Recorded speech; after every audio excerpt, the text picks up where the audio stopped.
Adam danced about the fire with the other children. They wore brightly colored garments, blues and greens and yellows. The new year was in full celebration. It had been a rough winter, but they were through. Screams ripped through the crowd as a monster pounced in amongst the bystanders. Food and decorations clattered to the ground, for it gobbled them up hungrily. Then its eyes locked onto Adam. He scampered backwards as the predator lunged at him. Welcome to Mythical Phylogeny Adventures. I'm your guide, Jason. Today we seek out the Nian, a monster which comes forth only once a year.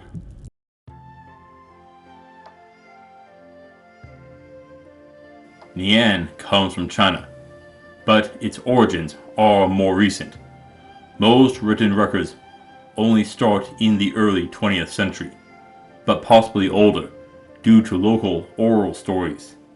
It's said to live up in the mountains and in the ocean. It's said to look like a fat-faced lion, a dog's body, oversized incisors, but the other teeth are sharp too. 2 horns on the front of its head, and it is the size of an elephant.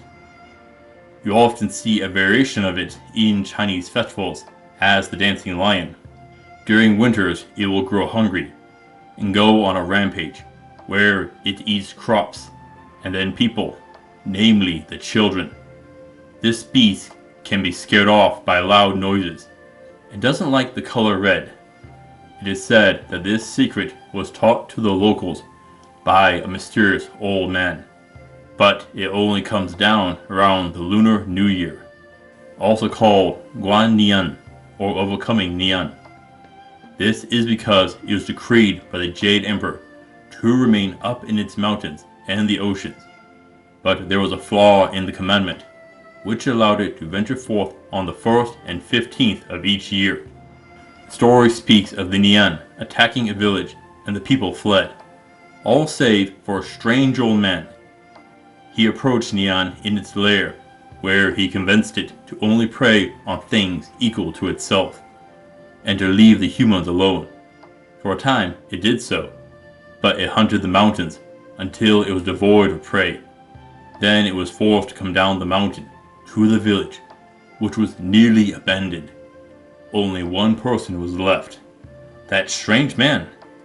As the beast approached his home, there was a terrifying bang and boom, startling Nian. The doors of the house flew open to show the old man in red robes.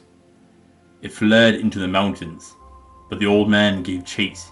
He assaulted the monster in its lair with cymbals, drums, and fireworks, all dressed in red.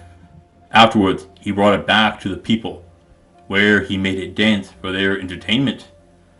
Thus fireworks and the color red were tied into the Chinese New Year, as well as the Dancing Lion. So, what is this thing? We can learn a few things at the start. It is an omnivore, since it eats the crops. Maybe. The enlarged incisors and sharp teeth do point to a predator, and it was said that it was starving. Most animals will eat anything when they're starving. Even deer have been seen eating meat at times. But bears are omnivores, and do have sharp teeth. Now, what is Nian? A lion? A cat? A bear? Well, we can place it in the order Carnivora for sure. Most likely, this is an animal that comes from before the families Felidae, Canidae, and Mutilidae split apart, based on the facial features and the torso. Personally, I would say it leans closer to Felidae and other big cats. What makes me think this is the face shape. Yes, the flat face is atypical. But is a pug with a flat face still a dog? Yes. I think we have the same issue going on here, but with a cat. And there are cat species like this. The British short-haired, the Burmilla, and the Munchkin cat are among them. Now, its size is impressive. The Asian elephant is about 2.75 meters or 9 feet tall for males, and 2.4 or 7.9 feet for females, and weighs 4 tons or 2.7 tons respectively. That's a new definition for big cats. That can give us an idea as to its size. The horns are an interesting addition, and something not found on other cat-like animals. Horns are made from hair-like cells. They're made from keratin, like your fingernails. So we need to get it to make a change to the respective cells in the skull. What are the horns for? Most horned animals use it for defense against predators, or for competing for access to mates. An animal this big isn't going to have that many predators, so they must lock horns in the mating season. It gets more complicated with where it calls home. I have found some tales speaking of it living in the ocean, and others from the mountains. One of which you do find big cats, the mountains. At its size, it'll struggle to hide and will devour a large amount of food. A tiger eats 35 to 110 pounds of meat in a single session, but that isn't every day. So let's go with the average of 35 pounds or 16 kilograms of meat a day to survive. Now, a tiger weighs 400 to 550 pounds, 181 to 250 kilograms. If we scale the tiger to an elephant, which is 8,000 pounds, or about 16 times the weight, so 35 pounds times 16 gives us about 560 pounds of food a day. Do you see the problem here? The average deer found in those areas are at best 200 pounds. So 2.5 deer a day. That is going to be hard to come by, even if it has a massive territory. It would be incredibly difficult to maintain that diet and the deer population. So there are two options. One, it is an omnivore like we spoke of before, and it is eating some plants. Or it is going into the water to hunt, preying on fish, sharks, and maybe whales if they are able. Now, most big cats and elephants can swim, so Nian swimming isn't a stretch. But most large predators use passive hunting and stalking, something which is hard to do in the water. This could only work if it has the ability to hold its breath for a long period of time, and there is nothing mentioning this. That means it may be floating in the water while it waits. Depending on its coloration, this could work, and this could explain the story of it coming from the ocean. It is said to have issues with loud noises, particularly drumming and fireworks. That isn't too surprising to anyone who owns a cat or a dog. They tend to panic during fireworks in the summer, don't they? It could also lead them to having exceptional hearing to allow it to find its prey. The color red is a lot more complicated. Why would it be scared of it? Well, some colors have been noted to influence mental states passively in humans. Blue will calm and red will arouse. But could it see it? Well, cats and dogs have dichromatic blue-green color vision compared to humans, which have trichromatic vision with red, blue, and green. Now, they do see red, but it looks radically different than what we see. So why would it have an aversion to red?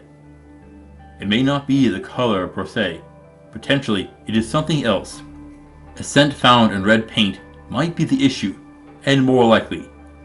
If it does have a better sense of smell than other animals, it could make sense. It is also possible that it was traumatized by the old man's antics, that it developed a phobia to the color red.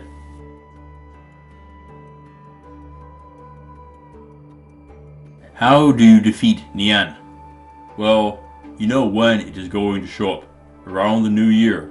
Be ready for it. Let it prowl in close and then ambush it. Cover the town in red. Red paper on the windows. Red bands strung around. Red lanterns. Everything red, as far as the eye can see. That will ward it off. The spell Color Spray would work great here. When it moves, a giant red flash will scare it away. But if you want to slay it, what would you bring? Due to its size, larger weapons are going to be better. Spears, halberds, and great swords. The greatest opening will be its underbelly, where there are no bones to protect it. A heavy bow will offer power to slay it at range. When it charges, you'll need protection. Those horns are going to hurt, and will pierce most chainmail and gambeson. Plate or a shield will help. If it bites you, chainmail and gambeson won't stop the crushing force. Even if it protects you from the sharp teeth, claws won't get through the chainmail due to their size. But still, plate is the best the whole way around here. You can control its movement with explosion spells, fireworks. Have your bard bang a drum. You can get it running and direct it into a trap. Most large cats don't have much endurance, so this is a good way to wear it down and make it easier to attack. This will require a party, which any adventurer worth their salt would be in one, right? Don't try to fight it straight up. It's far too strong and able to knock you about with ease. Use tricks and deception to win this fight. If you are traveling through its territory, be noisy, drums and songs. Be loud and let it know you are coming. If it shows up, throw some fireworks out. When it comes to magic, fire is a great option. It will have a reddish-orange color and will scare it back if done right. A thunder damage spell would be optimum to scare it away. Ice will be the weakest option here. Again, I would favor the spell Color Spray heavily here. Nian is a powerful creature. You'll need to use its fear of the color red and explosions. Its size and strength are nearly unmatched. And you'll need to fight smart here. Pick your tricks and plans well. Despite its limited window when it leaves its mountain territory, I would still give it a 5 of 10 for difficulty. Yes, it has large weaknesses, but usually those will take time to prepare. Be careful.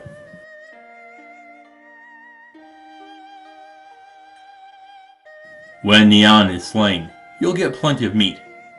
Now, like most predators, it'll be fatty and probably have a gamey taste.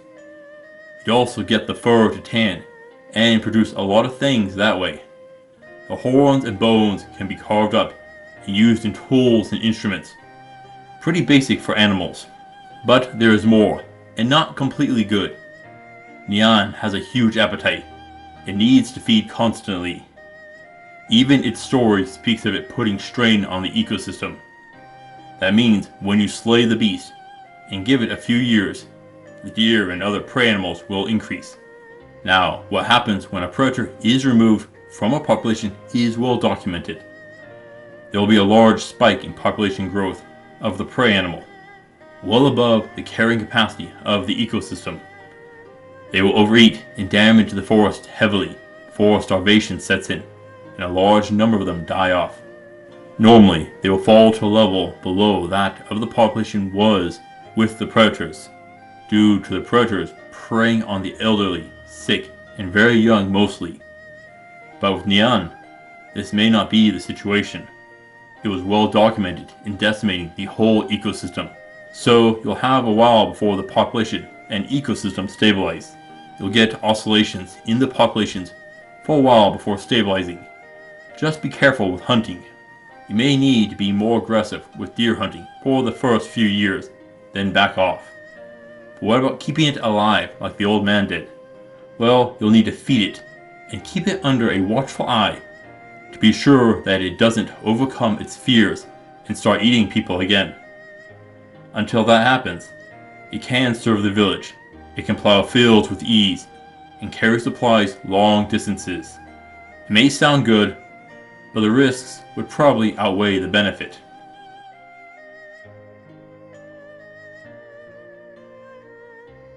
Adam screamed as Nian pounced at him. His father was quick. Diving in, he swept his son up in his arms and pulled him to safety. His mother turned to her magic and let off a burst of sparks. The air exploded and boomed from her spell, deafening the crowd and startling the monster. It stepped back. The crowd acted, many shaking red sheets and flags. It roared and backed away while adventurers came with weapons. It knocked them back before fleeing into the mountains, not to be seen until the next year. Adam gripped his parents tightly. They looked at each other and decided it was time to start his training. Nian is a dangerous beast. Even with its numerous weaknesses, it is a fierce foe, and you'll need to be careful in how you handle it. Thank you for watching, adventurers. Please return next time, where I'll look at what some of the most influential spells would be in a fantasy world. Until then, I'll see you on the roads.